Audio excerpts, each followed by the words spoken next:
Oi gente, beleza?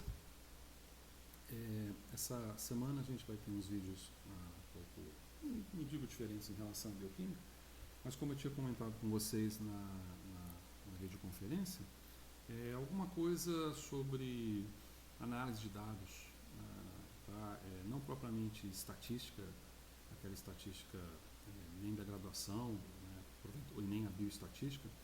A ideia aqui não é mostrar como calcular média, nem desvio padrão, nem erro padrão, mas mostrar o que está por detrás desses recursos que a gente utilizou, por exemplo, no R semana passada, no RStudio, para fazer a regressão linear, né? Atividade que vocês tiveram, tanto a regressão linear quanto a regressão não linear, né? O que está por detrás disso, tá certo?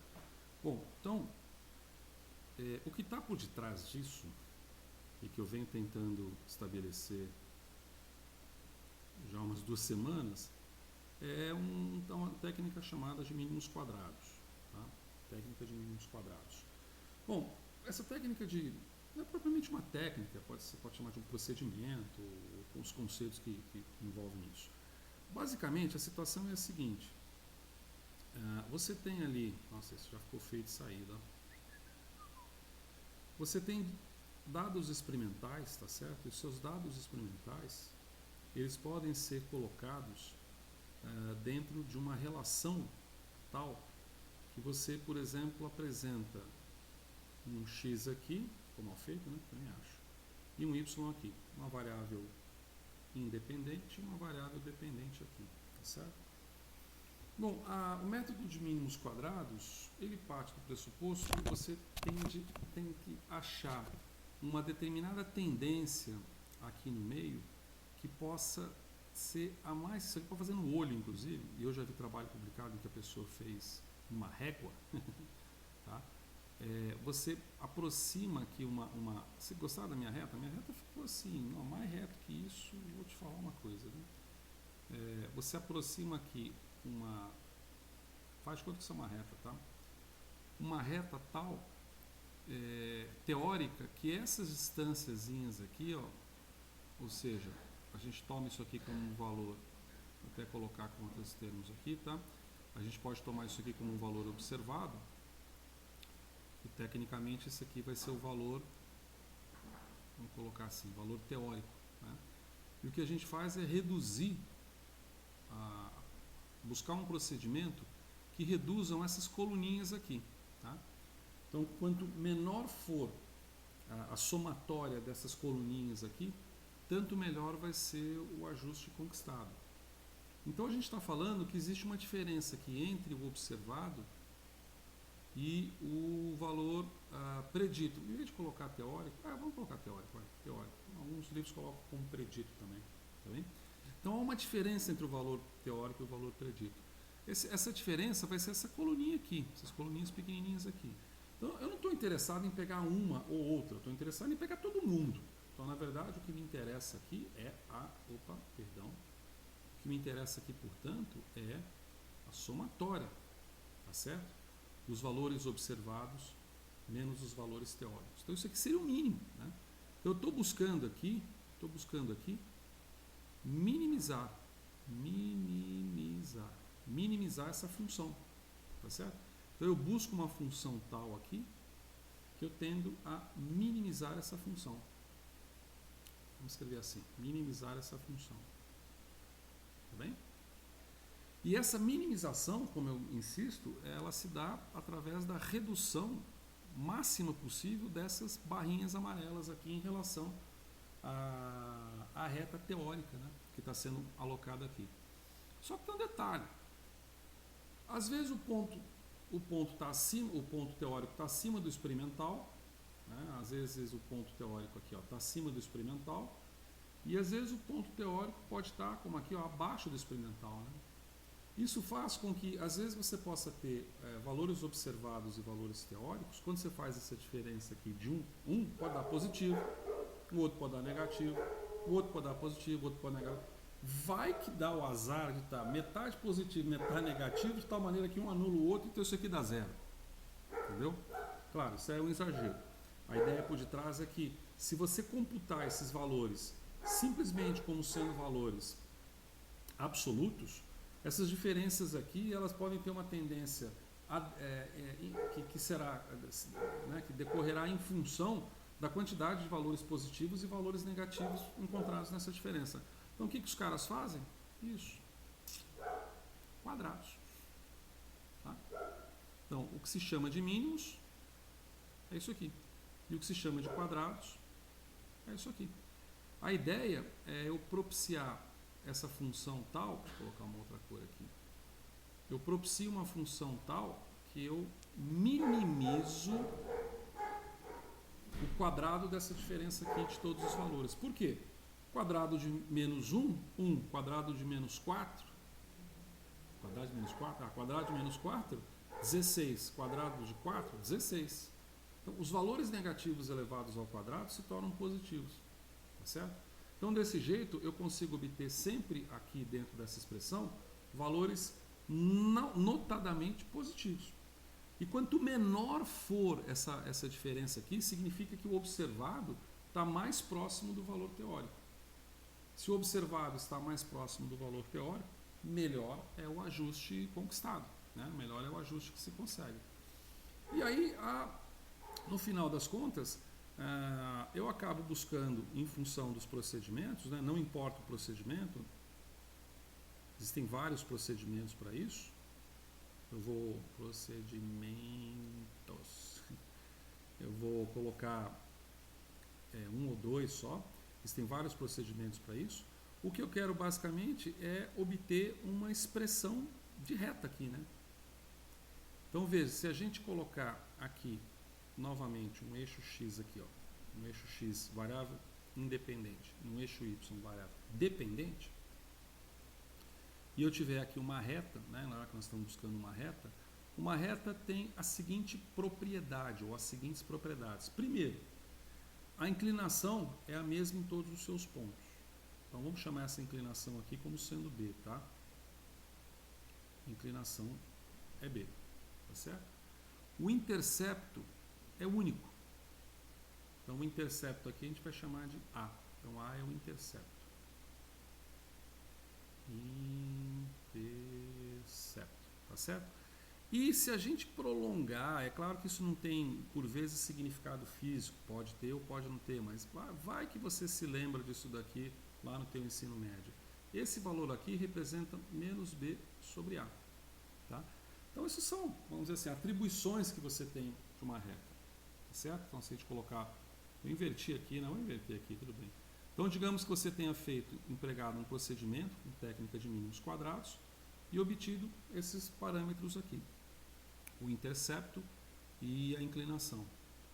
Bom, qual que é o grande lance disso? O grande lance é que isso daqui está, vamos dizer assim, não é que é baseado, isso aqui está relacionado a uma equação única, muito simples até, se a gente for pensar, que diz o seguinte, que um valor de y vai ser igual ao intercepto mais P vezes X. A gente está brincando, precisa brincar com isso a vida toda também, né? A vida toda acadêmica, que eu digo. Tá? Então, esse Y aqui, na verdade, é um YI, né? Ou seja, pode ser vários, a gente está falando de soma, né? Então, quando a gente fala soma I igual a 1, aqui, somatória até N, que N é o número de pontos experimentais que você tem. Né? Isso aqui também, essa expressão às vezes é chamada também de Qi quadrado, lembra disso? Também é chamada de Qi quadrado. Muito empregado em testes biomédicos, né? Testes de Qi quadrado. Bom, enfim, se esse aqui é um YI, uma observação I, esse aqui é uma observação tomada a partir de uma variável independente I. Bom, aí vão alguns pequenos detalhezinhos, que não são muito pequenos, mas são muito importantes. Uma coisa,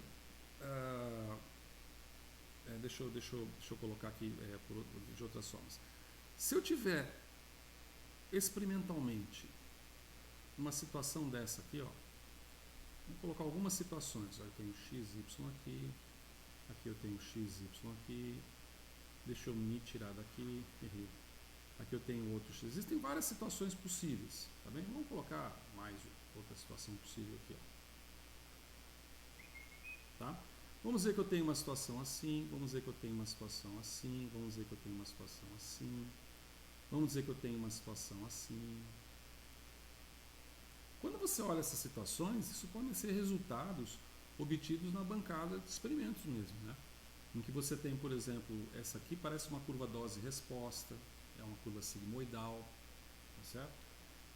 Esse aqui parece uma exponencial, parece, né? Um exponencial ascendente, um exponencial descendente. Tem várias outras, né? Essa aqui é uma curva hiperbólica, vamos colocar nome aos bois. Isso aqui parece, é que tá meio feio esse negócio aqui, esse término aqui, ó. Não foi bem, não tive muito sucesso nesse desenho. Mas isso aqui seria uma curva exponencial, por exemplo. Exponencial. Essa aqui seria uma curva sigmoidal ou logística, né? Sigmoidal ou logística também. Essa aqui pode ser, deixa eu mudar essa aqui, já que eu tenho uma exponencial para cima, para não fazer um exponencial para baixo, você pode ter resultados assim, ó. Isso aqui é muito comum nessas análises biotecnológicas de curva de superfície de resposta, né? Onde você tem uma função quadrática, né? Então isso aqui é você tem uma função, pode ser uma resposta parabólica, uma parábola, né? Parabólica, função parábola. Exponencial, sinuóide, parábola. Parábola, ela é quadrática. Podem ser mais complicadas. E essa aqui é uma hipérbole. Já surgiram coisas assim nos nossos estudos aí da bioquímica quântica? Já, a hipérbole está no centro da interação ligante-proteína, receptor, etc. E está no centro da cinética de enzimas, né? A hipérbole. A sigmoidal está no centro dos estudos que a gente viu de dissociação de ácidos fracos, tendo aí uma gama de moléculas biológicas enormes, né? Parabólica não surgiu tanto, exponencial, agora não me recordo de pronto, tá bem? Então, agora, quando você pega essas funções todas e compara com essa função aqui, ó, com essa função, com esse eixo aqui tremido, vai ser meio difícil, né? Quando você compara com essa função aqui, ó, x e y, qual que é o grande lance dessas métodos de mínimos quadrados? O grande lance é que numa função, ficou até feia aqui a minha explicação aqui, ó. O grande lance é que numa função dessa natureza, era só dar Ctrl Z, não precisava sofrer tanto. Aliás, não consegui dar Ctrl Z. Se isso aqui for uma reta, né? Perdão. Vou fazer assim na reta. Eita. O grande lance é que numa função dessa natureza aqui, que é uma função linear, na função linear você tem o modelo linear, a análise de variância, que é um modelo linear por definição, análise multilinear, o que se chama de regressão multilinear, regressão múltipla, é um modelo linear. A ideia do linear é que é linear nos parâmetros, né? Quando a gente observa esse y igual a a mais bx, você observa que o parâmetro a e o parâmetro b mudam linearmente, né, ao longo de um vetor x, por exemplo, e sua resposta y, sua variável resposta y. Já aqui a hipérbole não é linear. Por quê? Porque a hipérbole você pode ter, por exemplo, como definição y igual a a vezes x sobre b mais x. Então veja que a varia linearmente com x, mas b já não varia, né? Já está num denominador, numa somatória, um denominador. Então, essa é a diferença básica do que se chama, vamos dizer assim, linear e não linear. O linear é um modelo em que as variáveis, os parâmetros, eles mudam linearmente com a variável independente. E no modelo linear, no modelo não linear, não. Aqui você vai ter as expressões as mais esdrúxulas possíveis, né? Tanto para o exponencial, quanto para o sigmoidal, quanto para a parábola. Por exemplo, um exponencial do tipo a é igual a y. A é ótimo, aí eu falei a e escrevi y. Por exemplo, y é igual a vezes e elevado a x, né? Seria um modelo dessa natureza, tá certo? Bom, enfim, você vê que o parâmetro em relação a x, que define a exponencial, x não varia linearmente, varia numa relação exponencial, né? uma outra lógica matemática. Então, qual que é o grande lance? Estou falando isso pela terceira vez, né? Me desculpe, estou insistindo. Qual que é o grande lance do modelo linear? É que o modelo linear é o mais simples. E existe alguma coisa que você já deve ter visto aí, no mínimo, se não em filme e na internet, chamada de navalha de Ockham, que diz que a gente deve procurar sempre o mais simples. Isso diz respeito no trabalho de pesquisa teórica, experimental. Procure sempre uma coisa mais simples, uma resposta mais simples. Se essa resposta mais simples cobrir grande parte do seu problema, fique com ela. Porque às vezes a resposta mais complexa tem um ônus muito mais sério envolvido, né? O que em estatística seriam os graus de liberdade, a noção de graus de liberdade. Então, por exemplo, aqui você tem 2 parâmetros só, e são parâmetros fáceis de ser detectados, né? O B aqui e o A aqui. E isso é tão fácil de ser detectado que você pega isso com uma régua, com uma calculadora, como eu brinquei semana passada da Coreia do Norte. Você pega isso no olho, quer dizer, você observa uma função que tem uma tendência linear, você rapidamente observa parâmetros. Quer dizer, o intercepto você extrapola com uma régua aqui, né? Intercepto não tem erro, deixa eu fazer em amarelinho aqui, ó. Fazer em verdinho. Intercepto aqui não tem erro, você pega uma régua e extrapola no papel. E a inclinação? Como é que você calcula uma inclinação?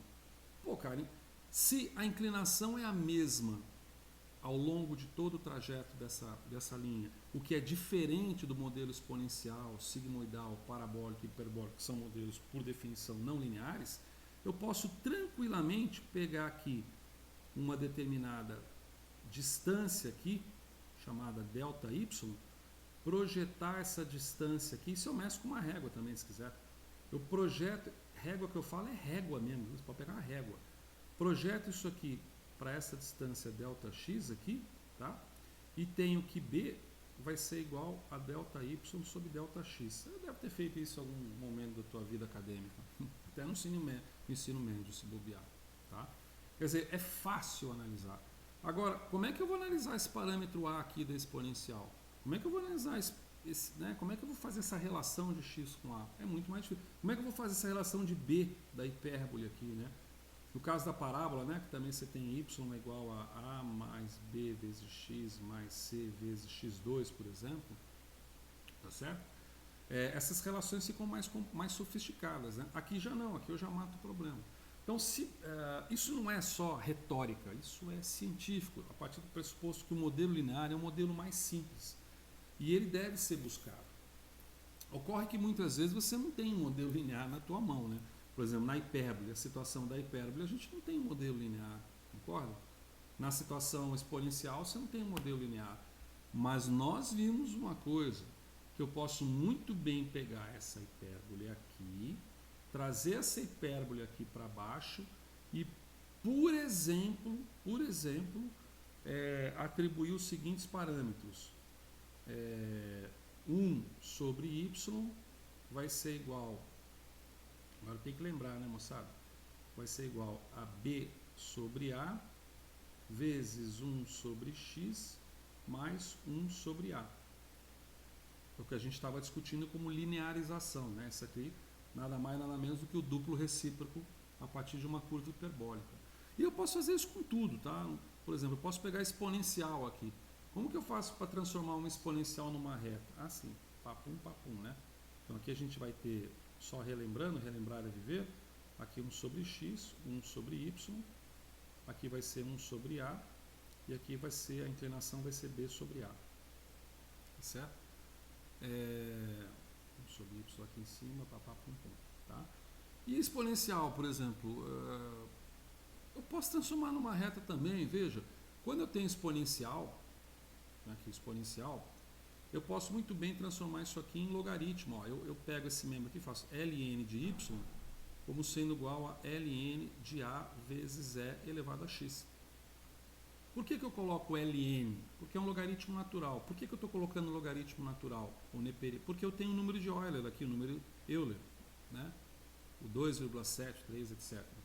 Eu não tenho base 10, a minha base é 2,7 alguma coisa. Então veja, se eu desenvolvo isso, eu posso dizer que ln de y, como eu tenho uma função logaritmo aqui, eu posso separar, né?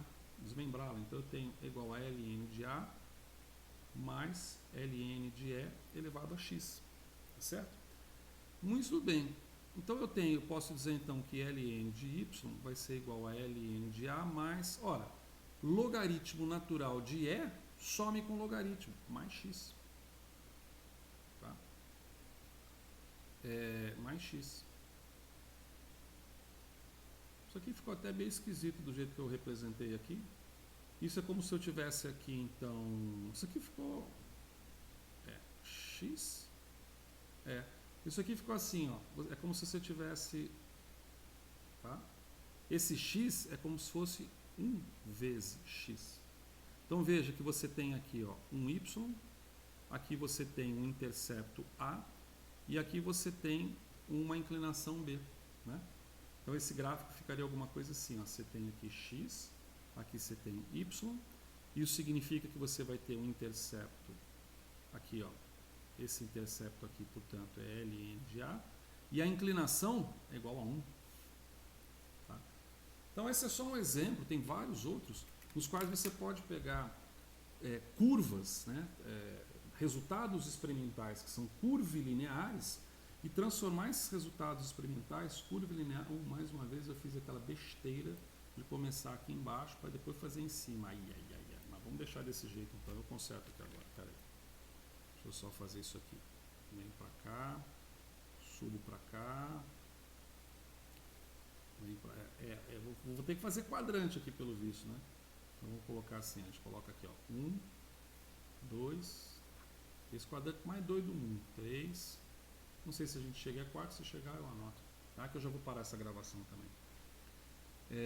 Então eu tenho um modelo mais simples possível que possa, mesmo que eu obtenha curvas experimentais, eu posso trazer esse modelo a um modelo linear e a partir desse modelo linear explorar relações de forma mais simplificada. Né? Coisas importantes para se saber desse modelo linear também é o seguinte: x, e estou só repetindo, tá? X, y, parapum, tá? Modelo linear. Então tem lá y igual a mais bx. Às vezes você vê ax mais b, né? Dá na mesma, é a mesma coisa. Você tem vários procedimentos, isso é alvo do próximo gravação, do próximo vídeo, inclusive com o uso do RStudio para um desses procedimentos. Vocês já fizeram um procedimento desse, só que de forma invisível, né?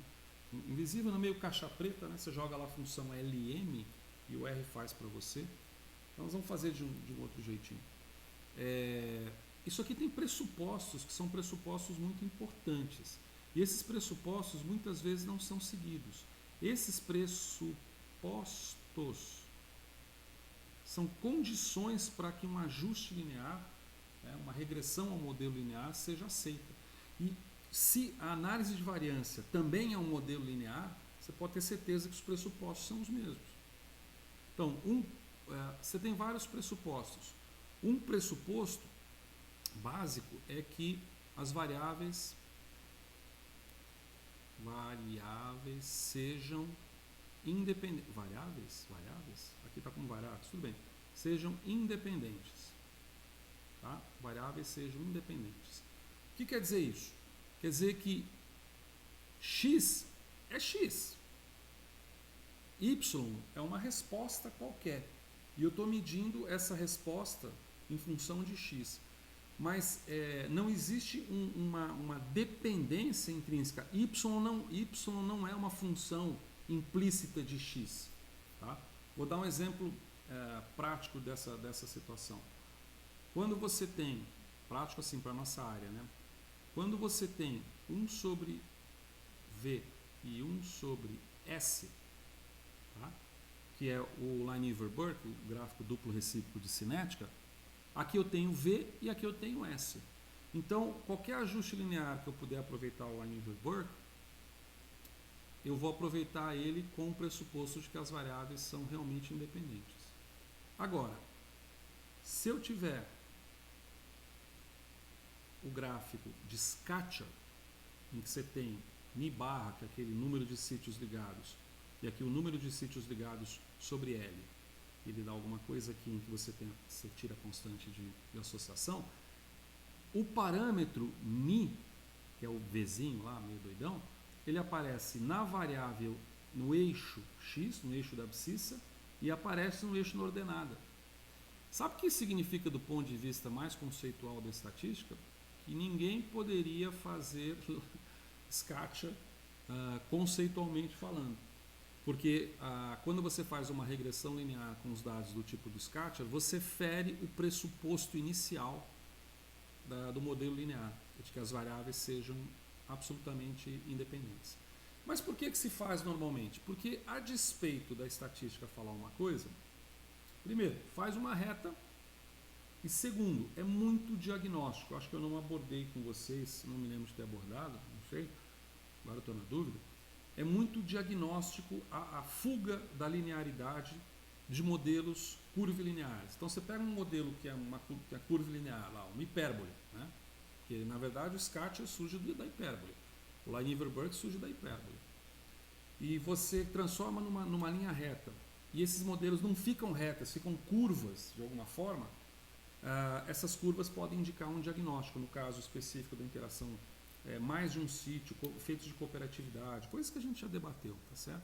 Então é interessante você buscar a reta, porque quando há uma fuga da linearidade, quando a coisa não fica bem reta, a despeito de que o formalismo matemático a obrigou a ficar reta, é porque tem algum evento mecanístico ali no seu sistema que deve ser explorado com mais detalhe. Então o gráfico de Scatter, ele é o mais empregado até hoje, mais publicado até hoje, principalmente porque ele é muito diagnóstico. E também porque ele elucida a constante de associação diretamente pela inclinação negativa do gráfico, né? No caso do Lineweaver-Burke aqui, você tem que fazer a inclinação, você tem que pegar o intercepto, a partir do intercepto você pega a inclinação, aí você tira a constante de associação. O scatter é direto. Então são algumas dessas razões. Outro motivo é que você precisa ter uma distribuição normal dos valores. Motivo não, pressuposto. Uma distribuição normal dos dados. Isso quer dizer que uma distribuição normal dos dados, ela segue, esse aqui eu tenho certeza que você já viu. Ela segue, se você tiver aqui uma frequência, vamos colocar aqui, frequência em que os dados surgem, numa distribuição, ela segue aquela famosa curva de sino, que aqui não ficou tão bem como curva de sino, né? O que é diferente, por exemplo, de você pegar uma amostragem de dados e obter alguma coisa assim, ó, por exemplo. Tá? É bem diferente.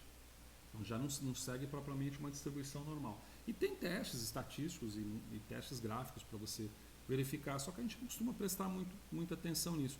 Principalmente porque nas ciências naturais a distribuição normal ela é muito comum, né? O trabalho experimental que a gente tem de bancada é muito sujeito às variações que fazem com que a frequência dos dados tenha uma distribuição dessa natureza, né? Em que você tem, por exemplo, a média zero, e aqui você pega, por exemplo, uma determinada variância para cima, uma determinada variância para baixo.